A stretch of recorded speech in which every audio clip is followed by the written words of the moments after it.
Yay!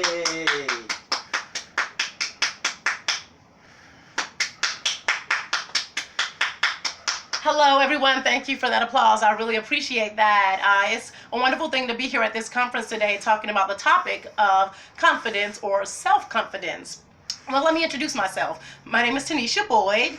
I am a business manager and contracts manager for a clinic commercial and residential limited liability company. And I come to you today with 13 years experience in business and contracts. My areas of expertise is in the areas of general business and contract law. I have worked with both in acquisition and procurement with low levels of monetary amounts for projects ranging from thousands of dollars to the big bucks, millions and millions and millions plus hundreds of millions of dollars in contractual projects ranging across the board. And again, I thank you for having me here today to speak with you on this topic of confidence or self-confidence. And in particularly, I am speaking about the quality of confidence and its effect that it has on the job or on the work environment, which is extremely important as we all move forward in life to have confidence or good self-confidence in how we operate on our jobs and just generally in ourselves, so that we're not faking, we're not fronting, but that we are sincere and that others can see that confidence within us and make ourselves, more probable for higher opportunities, for increases on the job, and so many other wonderful things, and not just only on the job, but also in life. So again, thank you for having me here to talk about this topic, and I truly hope that you will take something from this today. Now, there are many many ways that people use the word confidence. Many meanings to it. One of the meanings could be having trust or being able to rely on someone. Another one is having certainty of something regarding or concerning someone. I'm not going to talk about confidence or self-confidence in either of those ways or from those perspectives at all today within this conference. But the way that I will be targeting this is regarding confidence that a person has in a way of self-confidence or self-assurance. So it's primarily self-confidence, the aspect of self-confidence or self-assurance within confidence in the scheme of confidence in generally or in totality. Now, what I want to let you know is that confidence is a feeling of self-assurance arising from one's appreciation of one's own abilities or qualities. Let me say that to you again, because that's very important and we all need to get that. Again, confidence is a feeling of self-assurance that is arising from one's appreciation of one's own abilities or qualities. So it's very important that you have confidence in your own abilities, that you have confidence in your own qualities, and this is from the greater perspective of what confidence is. Just simply your ability, your assurance or self-assurance in your abilities or your own qualities. Not someone else's abilities or qualities, but in your own abilities and your own qualities, and that is confidence. And many people, unfortunately, because they are not secure in the areas of their own qualities and their own abilities, they struggle or suffer with low self-confidence, low self-esteem, and it affects them majorly. So we want to end that. We want to do our part to end that, but we can do that through gaining better knowledge of confidence and how to build that, or the ins and outs of it. Now, what are some of the other words that we use for confidence is a person's own self-reliance, a person's belief in oneself, a person's faith in oneself, positiveness, and assertiveness of oneself. Now, because this conference is timed today, I will not have a lot of time to get into specific detail about a lot of aspects of confidence or self-confidence. So what I will do is talk about today the typical reasons why people lack confidence. Typical reasons why people lack confidence.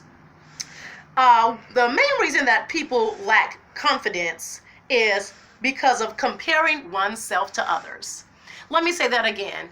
One of the main reasons that people struggle or suffer with low self-confidence or lack of self-confidence is simply because of comparing oneself to others or to another. That is a big no-no. That is thing number one we do not want to do, because it has a detrimental effect on our confidence level, our self-confidence level. Now, what comparing oneself to another or someone else generally is or does is it causes one to judge or validate.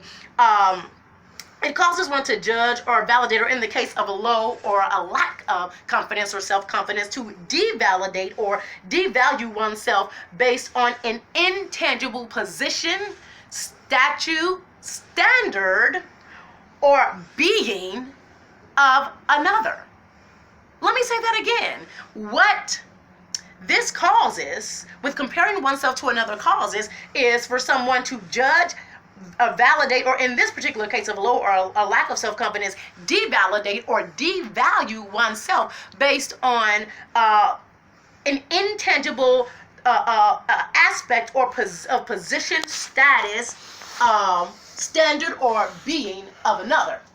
Now, for anyone that is like myself, that may be a Christian, and I know this is not, a ministerial conference, but I definitely still want to hit on that a little bit, because, in life, there are many aspects that make us up as to who we are and how we operate. So for anybody that's like me as a Christian, I'm going to take it to the Bible. The Holy Bible says in 2 Corinthians chapter 10, verse 12, it validates what I am saying about self-confidence or confidence today. Is that we will validate it completely and completely go against comparing oneself to another. And again, that's coming from 2 Corinthians chapter 10, verse 12, which simply states, we do not dare classify or compare ourselves with some who commend themselves when they measure themselves, by themselves and compare themselves with themselves. The Bible tells us that they are not wise. Let me say that one more time, so that we can finally stop comparing ourselves to another person or one with another. That is completely detrimental to your self-confidence. And again, the Bible even backs it up with these words. And 2 Corinthians 10, chapter 12, which just simply reads, and I'll hit that again. We do not dare classify or compare ourselves with some who commend themselves when they measure themselves by themselves and compare themselves with themselves. The Word of God says they are not wise. So back to what we're on, because we don't want to make this a ministerial conference today, because we're just simply talking about confidence or self-confidence and the like thereof today. Now, so that's the first thing that I wanted to talk about. And I know my time is almost up, because they have a short period of time today to talk about this topic of self-confidence. But so that's the first thing, not comparing yourself to anyone else. If you have been doing that, stop comparing yourself to another or to someone else. That is detrimental to your confidence, to your self-confidence, and to your assurance or self-assurance of yourself. Now, I did some interesting reading and research from a site called habitsforwellbeing.com, and I picked up some great and interesting perspectives that I totally agree with that I would like to share with you also. So I'm going to quickly run through those, what those things are. Some of the other ways that people lack self-confidence, or reasons why we lack self-confidence, is excessive expectations, harsh self-judgment, preoccupation with fear, lack of experience, and lastly, lack of skill. So let me run through those one more time. Again, the additional reasons why some people lack confidence or have low self-confidence is because of excessive expectations, for harsh self-judgment of themselves, or preoccupations with fear, lack of experience, and lastly, lack of skills. Now, I want to talk very quickly about excessive expectations. What that simply is feeling like you have to be perfect. You don't have to feel like you have to be perfect in anything. As a matter of fact, there's a feeling sometimes that we get from trying to pursue perfection in something that drives us. And that is actually good for a time, but from long-term speaking, what will tend to happen is you will learn that you will never reach that mark of perfection, because there will always be something more that you have to do, a higher height that you have to go to. So that's the number one things we do not want to do, and that causes lack of confidence or self-confidence, is excessive expectations of ourselves, which again is generally trying to be a perfectionist at something. What you do is just simply be your best self. Give it all you have. Be the best that you can be at whatever you are doing.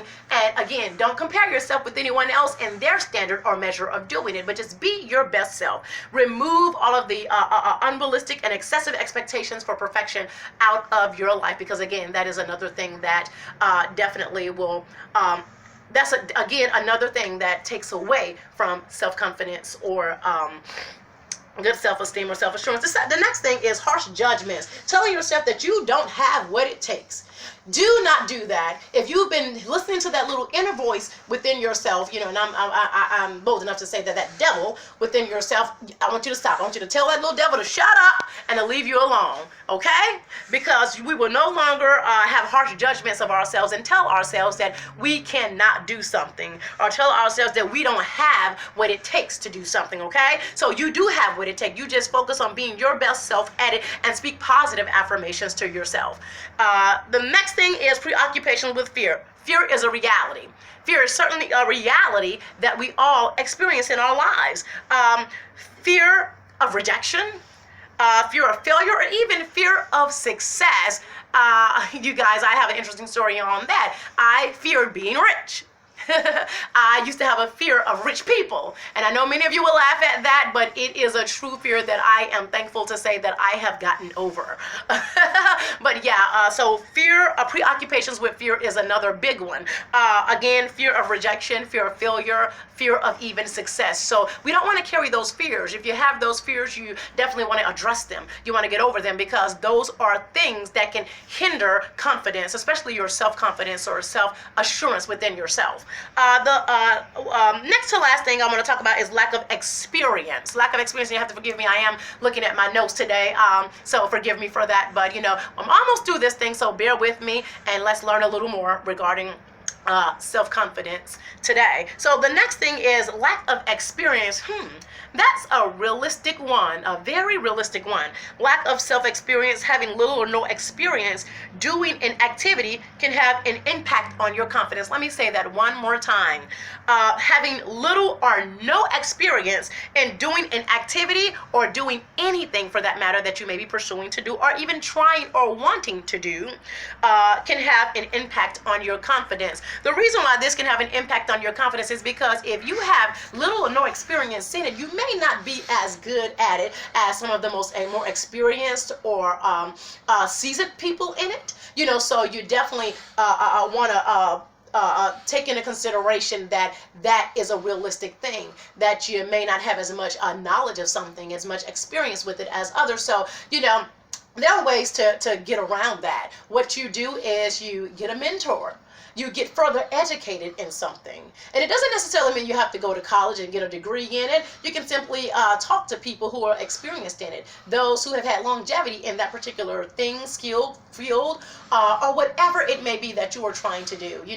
Get with others, get some experience in it, even if you have to further your education in it, But there are so many other ways that you can contribute to your confidence or your self-confidence regarding experience or having little experience in something. It's just simply you taking and making the moves that you need to take and make. And lastly, and we're almost done with this topic of confidence today, lastly, lack of skills. Lack of skills is a very real thing that causes lack of confidence or lack of self-confidence. Starting a new activity, a new job, a new career, or a new profession may have overwhelming effects on you in your life if you have little or low skill sets.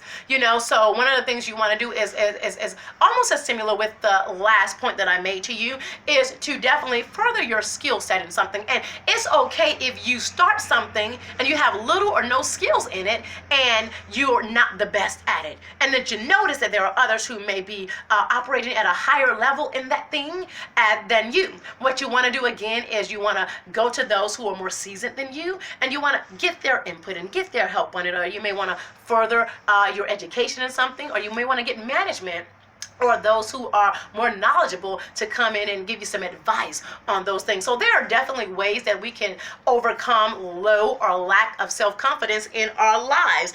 Again, I want to do a quick rundown of the things that you can do. You can get a mentor. You can further educate yourself. Have positive affirmations about yourself. Not compare yourself one with another. That's the biggest one of the day. And to grow in the knowledge and the love of God for those of you who are like me and are Christian. You know, that actually helps a great deal in your confidence level, just growing in the knowledge and in the love of God.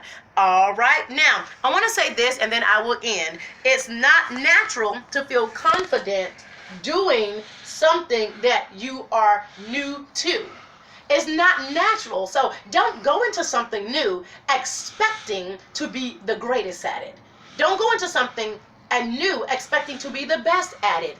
Be okay to accept the knowledge and the skill level that you have when you start a new thing or when you are beginning something, and be okay to grow and to increase and to develop in that. That way you maintain a good self-confidence and image about yourself, and you're not harsh on yourself or have excessive expectations regarding it, but have a leveled mind about it. So I thank you all for having me here at this conference today. I didn't mean to take up a lot of time with you guys, so I do thank you. Again, my name is Taneshia Boyd, and you guys have a wonderful day, and until next time, you guys take care.